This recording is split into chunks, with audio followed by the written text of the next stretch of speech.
Assalamualaikum warahmatullahi wabarakatuh. Alhamdulillahirabbil alamin, asyhadu an la ilaha illallah wahdahu la syarikalah, wa asyhadu anna Muhammadan abduhu wa rasuluhu la nabiyya ba'dah. Allahumma shalli wa sallim wa barik ala sayyidina wa nabiyyina Muhammad wa ala alihi wa sahbihi wa man tabi'ahum bi ihsanin ila yaumiddin.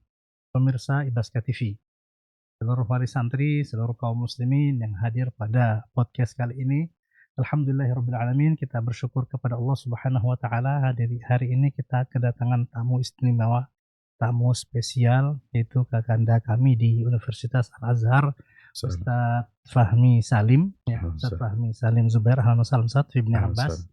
Beliau ini adalah founder dari Al-Fahmu Institute, kemudian juga ketua Fordamai, Forum Dai Al-Azhar. Berikutnya beliau juga di Majelis Tarjih, Ustaz, ya. Tablik. Majelis Tablik, ya, Majelis Tablik Muhammadiyah, dan juga di MUI. Banyak Betul. sekali pengalaman beliau, dan tentunya beliau mengikuti apa yang terjadi di dunia Islam saat ini.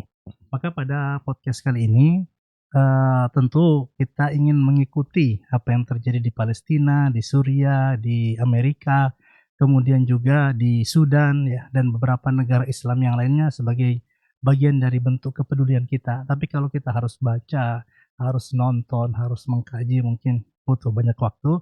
Dengan menghadirkan pakar, ya, insya Allah sekali duduk kita langsung bisa sangat mendalam mengkaji beberapa hal yang terjadi dewasa ini.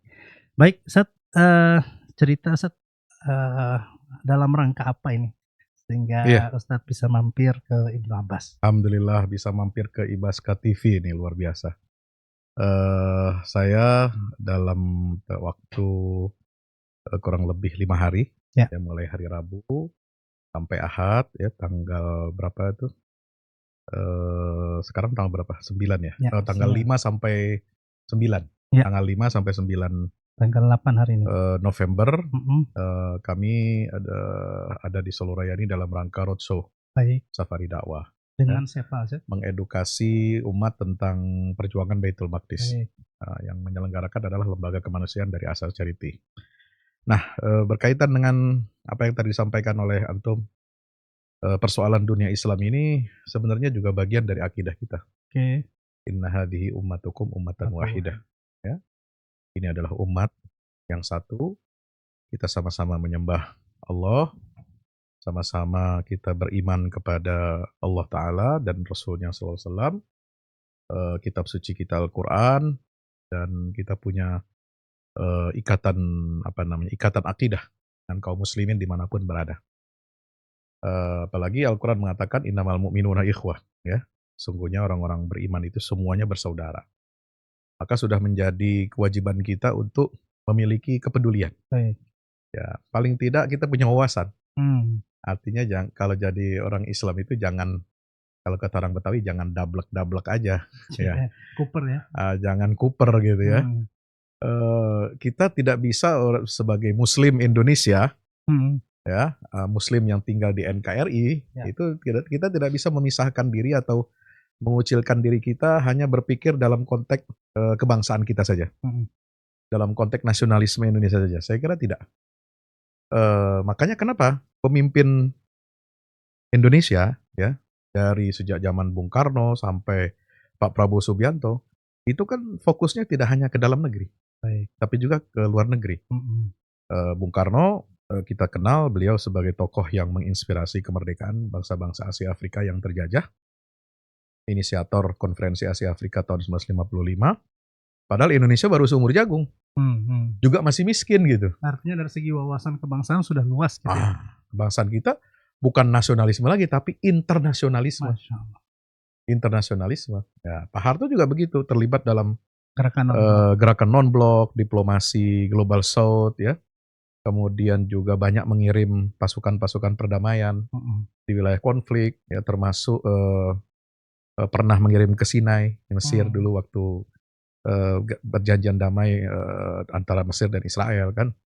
Kemudian pernah juga ke Darfur, Sudan. Sekarang pasukan perdamaian Indonesia masih ada di Lebanon Selatan. Nah, itu namanya pasukan UNIFIL, ya. Pasukan TNI ada kurang lebih ribuan di situ. Ada 2.000 atau 3.000 pasukan. Waktu saya terakhir ke Lebanon, 2023 kami sempat berjumpa dengan pasukan TNI di perbatasan Oke. Lebanon Selatan. Siap. Waktu kita mengunjungi monumen atau museum perang, sisa-sisa perang antara Hizbullah dengan Israel. Artinya peran itu nyata, Ustaz, ya? Nyata. Apalagi Pak Prabowo ini gestur tubuhnya, politiknya bukan hanya politik dalam negeri. Dia ingin membawa Indonesia ini menjadi negara yang kuat pertama, negara yang mandiri, berdaulat, dan bisa mengelola kekayaan alam, sumber daya alamnya secara tepat guna ya untuk kemakmuran rakyat. Tapi setelah itu juga harus berkontribusi untuk perdamaian dunia. Karena itu kan amanat konstitusi. Iya.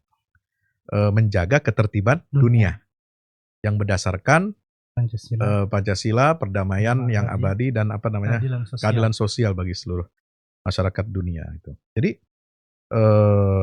ini bukan hanya perkara urusan kebangsaan kita, tapi juga bagian dari agama. Kita nggak mau terkotak-kotak, Ustaz, ya? Ya, jangan terkotak-kotak. Fokus dengan masalah kebangsaan. Ngapain ngurusin bangsa orang? Ngapain ngurusin bangsa lain loh? Siapa bilang ya? Kalau kita masih berpikir picik begitu, ya berarti salah dong para pendiri bangsa kita, founding fathers, merumuskan mukadimah undang-undang dasar itu. Sekarang mari kita urai, Ustaz. Kita tentunya mulai dari Palestina. Ya. Setelah gencatan senjata, sebetulnya apa yang terjadi di Palestina sekarang? Iya, gencatan senjata ini kan muncul karena frustasi Israel. Ya, termasuk Amerika juga sudah tidak terbendung lagi aspirasi masyarakat dunia, ya, kemudian memaksa pemerintahan negara-negara Barat, bahkan negara-negara sekutu Israel selama ini yang di awal Tufanul Aqsa itu mendukung Israel, menyuplai senjata, memberi bantuan tentara dan intelijen perang gitu kan. Nah sekarang semua setelah 2 tahun berbalik badan. Kenapa? Karena aspirasi dari rakyat negara-negara itu mereka minta apa? Untuk menghentikan dukungan terhadap Israel. Terbukti bahwa Israel ini sudah menjadi pelaku pelanggaran HAM. Sementara di Eropa, di Barat kan masalah HAM ini kan tanda petik kan sangat penting gitu. Istilahnya kalau bisa dikatakan sebagai Tuhan baru kan, agama baru itu agama HAM. Gitu. Jadi bagi mereka ini apalagi kalau dalam konteks Amerika, kita bicara Zohran Memdani sekalian gitu ya. Itu kan masyarakat Amerika, New York, terutama New York itu memandang Palestina ini kan bangsa minoritas. Yang dikepung, yang diintimidasi dan dizalimi oleh Israel selaku pemilik itu punya kuasa. Peran dalam kemenangan Zahran itu. Iya. Zahran mengakui bahwa ini juga tidak lepas dari suara Palestina. Karena dia sangat mendukung Palestina dan mengecam Zionis ya, bahkan memerintah penangkapan Netanyahu kalau datang ke New York, itu memberikan dampak suara yang cukup besar. Kenapa? Didukung oleh Gen Z. Nah, Gen Z ini kan pedulinya pada 2 isu utama. Pertama adalah lingkungan hidup, bagaimana pembangunan dunia ini harus sustainable, tidak boleh merusak alam. Yang kedua adalah hak asasi manusia. Ini isu yang sangat jadi fokus perhatian generasi muda. Soal Islam dan nggak Muslim itu sebetulnya nggak terlalu berpengaruh saat ya. Enggak. Yang berpengaruh malah isu lingkungan. Isu lingkungan dan isu HAM. Dan isu lingkungan, Israel menghancurkan lingkungan, menghancurkan ekosistem makhluk hidup dia di Gaza, merusak tanah, merusak perkebunan ya yang dimiliki oleh warga Palestina dan ditambah lagi oleh isu penjajahan. Nah, penjajahan, aneksasi, kemudian pembangunan settlement ya, pemukiman ilegal Yahudi itu menjadi perhatian masyarakat dunia. Dan sebetulnya Zohran itu kan bukan sosok ideal. Artinya background LGBT-nya, kemudian Syiahnya, kemudian hidup damai dengan orang Yahudinya itu ya. Di sisi itu mungkin kita gitu ya, tapi di sisi humanismenya, lingkungan hidupnya mungkin itu jadi perhatian masyarakat. Iya, jadi begini, ini menarik ya. Banyak yang tanya ke kami gitu kan, gimana Ustadz menyikapi kemenangan Zohran ini? Kita jangan euforia karena dia pendukung LGBT. Begini saya bilang, Zohran itu memimpin New York, bukan memimpin DKI, apalagi memimpin Klaten, yang mayoritas Muslim. Yang mayoritas Muslimnya juga Ahlus Sunnah wal Jamaah. Tentu harus dibedakan. Jadi kondisi di Barat, apalagi di Amerika yang selama ini Islamofobia dan semangat anti-Islamnya tinggi, rasismenya, anti imigran tinggi. Kemenangan Zohran ini kan sebuah pencapaian yang luar biasa. Dia bilang apa? New York ini adalah kota imigran. Ya. Ya, dan sekarang kita yang memimpin New York ini adalah seorang imigran. Ini kan kemenangan besar dan memberikan rasa aman kepada banyak sekali Muslim di Amerika, terutama di New York, dari Islamofobia. Kenapa? Islamofobia ini akut sekali, terutama di New York pasca serangan WTC. Ya, itu tahun 2001. Pokoknya yang berbau Islam, nama Muslim, nama Muhammad, Ahmad, pokoknya berbau-bau Islam semua dicurigai, digeledah, ya. Kemudian ada yang belajar itu diusir-usirin gitu kan. Ada yang diekstradisi, ada yang dideportasi dan sebagainya. Nah, dengan adanya ini kan semua membalikkan keadaan. Gitu. Jadi faktor saya melihat ini akumulasi dari banyak faktor. Baik. Satu, karena isu Palestina menguat di dunia internasional, termasuk di internal Amerika. Jadi masyarakat Amerika itu sekarang udah muak. Udah muak, bosan ketika mereka ini menyuarakan apa? Udah politik Amerika ya untuk orang Amerika. Jangan kita orang Amerika kok elit-elit politik kita itu kayak ngejilat Israelnya itu luar biasa, ngedukung Israelnya gitu. Artinya orang tahu ya di depan mata ini. Masa wali kota New York dalam janji kampanyenya dia bilang saya akan pergi ke Tel Aviv, saya akan pergi ke Yerusalem, saya akan berdoa di tembok ratapan. Presiden Amerika juga begitu loh. Ini presiden untuk rakyat Amerika atau untuk Israel gitu. Jadi suara-suara kritis itu sekarang sudah luar biasa.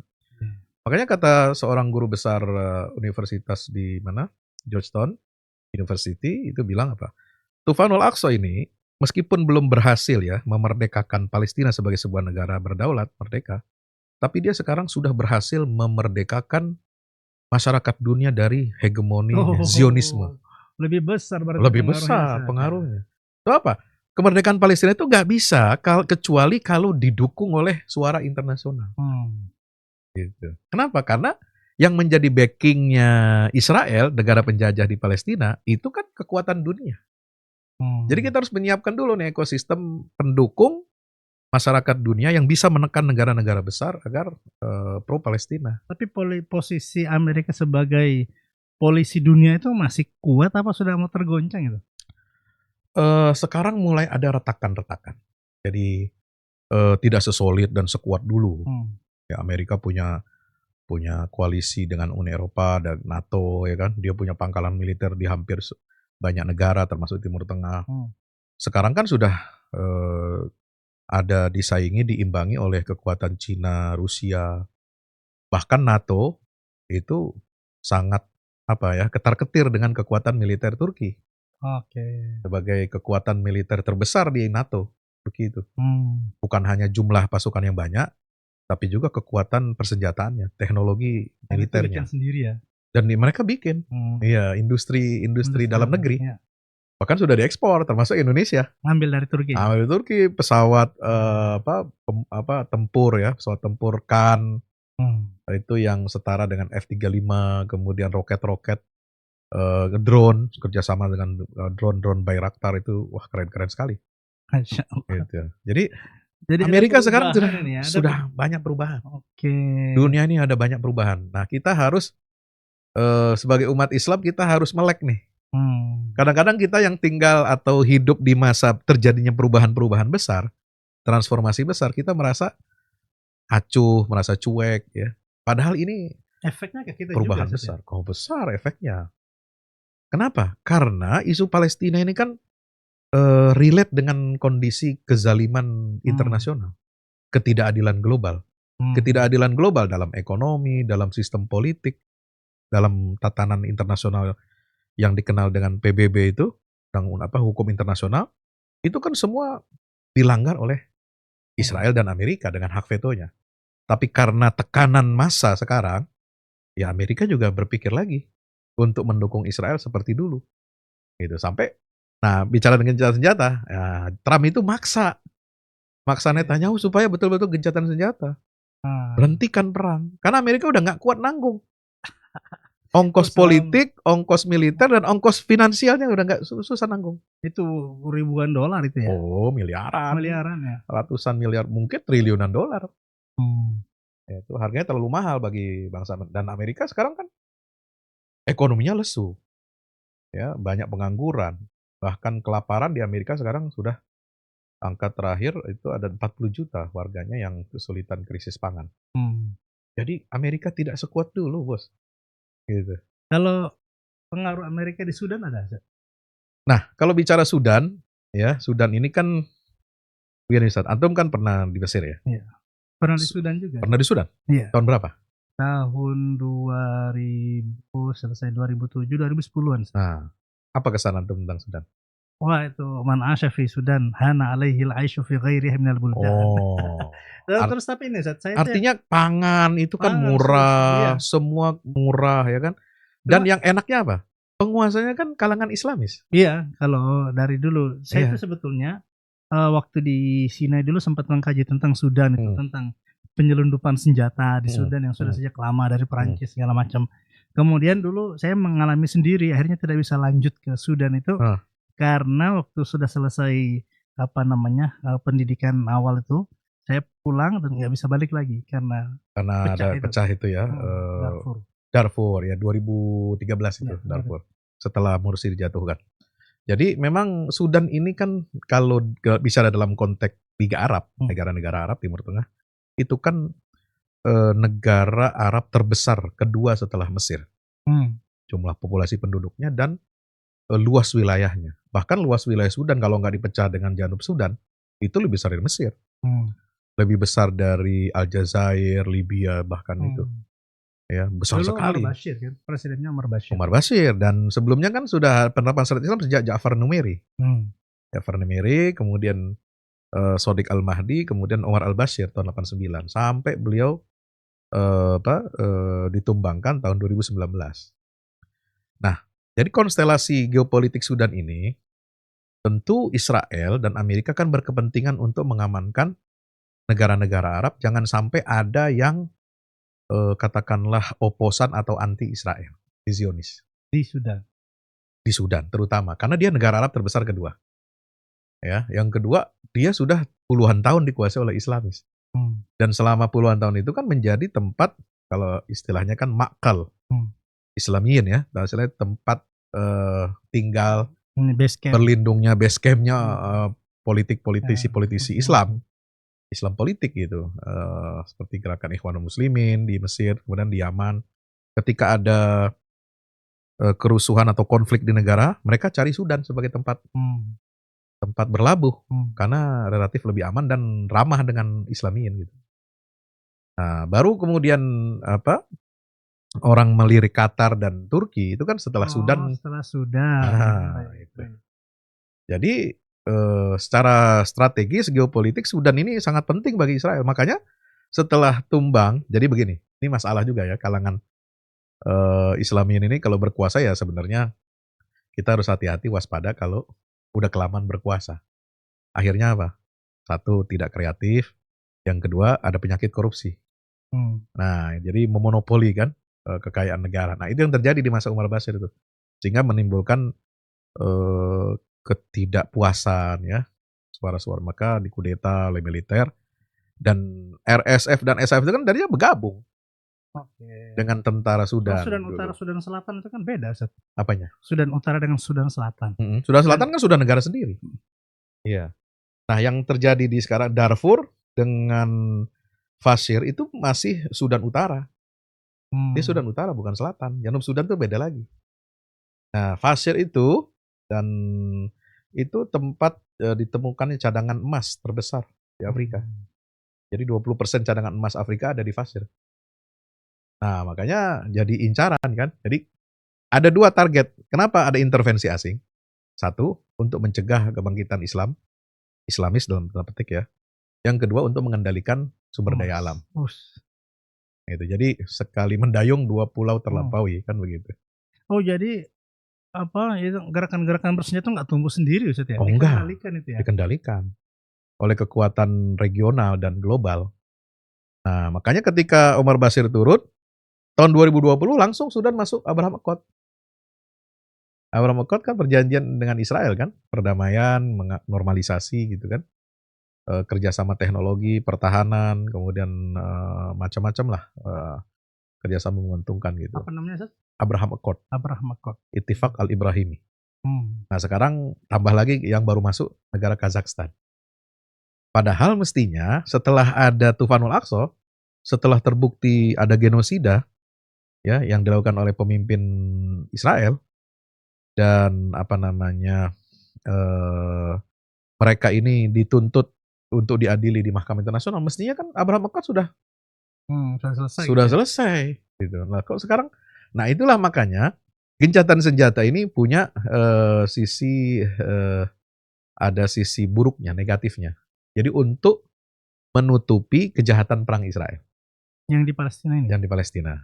Nah, satu. Yang kedua, untuk mengembangkan dan memperluas cakupan Abraham Accord supaya negara-negara Muslim mau bergabung, termasuk Arab Saudi, Indonesia itu jadi target. Nah, kalau Kazakhstan kan kurang inilah ya. Tapi juga itu kecolongan kita. Karena mestinya kan mereka tahu ini Israel ini pemimpinnya kan sedang bermasalah. Ya, nama Israel itu secara politik di dunia internasional kan sedang dikucilkan. Kenapa dia mau masuk ke dalam gerbong Abraham Accord itu? Tapi yang ke Israel kayak begini nih, kelihatannya kok Suriah nyari aman ya, Ustaz? Ya, kenapa? Satu, karena kondisi ekonomi dan kondisi sosial politik Suriah sangat rentan. Ya, dia berbatasan langsung dengan Israel. Semua kesepakatan damai atau katakanlah kondisi tidak perang dan tidak damai dengan Israel selama 60 tahun, Hafiz al-Assad 30 tahun, anaknya Bashar 30 tahun, ya itu kan sebenarnya konsesi keluarga Assad ini untuk apa? Untuk bisa tetap berkuasa. Dengan dukungan Israel. Dengan dukungan Amerika, dengan dukungan kekuatan dunia. Dengan cara bagaimana dia memperlakukan dataran tinggi Golan itu sebagai wilayah status quo. Ya, dia nggak maksa untuk mengembalikan seperti Mesir, kan Sinai itu 79 kan balik ke Mesir kan, walaupun prosesnya panjang. Tapi Golan dibiarin sama keluarga Assad ini. Kenapa? Sebagai kartu untuk memberikan tekanan politik, jangan ganggu kami secara politik, ya, jangan minta demokratisasi. Ya, dan ini penting untuk menjaga keamanan Israel juga gitu kan. Cuma ya kelihatannya aja di media saling serang gitu kan. Coba semasa Assad bapak dan anaknya berkuasa, ada nggak Israel nyerang? Nggak ada. Suriah nggak ada. Justru setelah Jolani atau Ahmad Syara menjadi presiden ya, pemimpin baru Suriah, diserang habis-habisan. Masuk dari dataran tinggi Golan, masuk sekian kilometer, kemudian menyerang. Dan sekarang memang fasilitas militer. Nggak punya ya. Praktis nggak punya fasilitas militer lagi. Nggak punya. Syarat itu. Makanya ya ada masih fasilitas militer yang sisa-sisa revolusi kan. Tapi kan tidak memadai untuk menjadi pertahanan negara. Nah, maka dia harus membangun riset dari nol. Nah, membangun Suriah dari nol ini kan perlu apa? Stabilitas. Perlu hubungan internasional. Perlu katakanlah diplomasi. Nah, yang kata Pak Prabowo, satu teman terlalu sedikit. Ya, satu musuh terlalu banyak. 1000 teman terlalu sedikit. Satu teman terlalu banyak. Satu musuh terlalu banyak. Nah, itu yang diterapkan oleh Ahmad Syara. Jadi dia nggak mau konfrontasi dulu dengan Israel. Ya, dia pura-pura aja sekarang berjabat tangan dengan siapa? Donald Trump, ketemu pejabat Uni Eropa. Supaya apa? Supaya aset-aset Suriah di luar negeri yang selama ini diblokade, kemudian diembargo Barat, itu bisa cair. Ini dulu. Kan nggak bisa kita menuntut ya, Suriah ini kan kondisinya nggak sama lah dengan Indonesia gitu. Kita nih kadang-kadang cuma jadi penonton kan. Namanya penonton kan pengennya kan komentatornya macam-macam ya, pengennya harus begini, harus serang juga Israel. Nggak bisa dong. Kita harus sabar. Nabi aja berdiplomasi dengan musyrikin Quraisy di Madinah sampai 6 tahun. Sulhul Hudaybiyah itu. Nanti ada hudnah, nah dia dilanggar, baru Nabi masuk ke Mekah kan, Fatu Makkah. Jadi kita perlu belajar juga berkaca dari sirah Nabi, bagaimana tokoh-tokoh Islam dulu mengelola dunia ini itu dengan hikmah gitu. Jadi jangan gerasa-gerusu. Jadi harus sabar gitu. Termasuk menilai kemenangan Zohran tadi. Ya kan beda. Iya, Dia kan betul, pimpin betul. New York, Betul. mayoritas sekuler coba, Betul, betul. bahkan ateis. Nah. LGBT, dia bukan mendukung LGBT, bukan mendukung perilaku seksnya, tapi melindungi hak-haknya. Betul. Nah, itu kan debatable ya. Hmm. Nah, kita boleh memihak mereka dalam perlindungan haknya atau kita nggak mau gitu. Tapi ya kita harus memahami peta itu. Jangan kita beri penilaian sejak dini gitu. Satu kalimat Ustaz tentang Terakhir. dunia Islam. Iya. Apa? Satu kalimat tentang dunia Islam. Saya melihat dunia Islam insya Allah akan bangkit. Bangkit. Tanda-tandanya sudah jelas. Gaza, kembalinya Suriah ke tangan yang benar, yang berhak. Kemudian juga gejolak Sudan. Ini akan mengembalikan juga geostrategis untuk mendukung Palestina. Dan jangan lupa kebangkitan Turki dan Indonesia.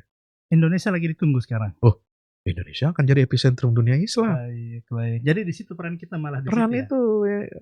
Pak Prabowo walaupun Indonesia jauh dari pusat konflik di Timur Tengah, tapi dia kan masuk ke dalam kepusaran konflik, hadir di mana-mana. Bahkan dipercaya Donald Trump. Nah, saya kira kebangkitan Islam itu nyata. Tanda-tandanya sudah jelas. Dan kita Allah punya lebih peran sok. di situ ya. Pasti. Insyaallah.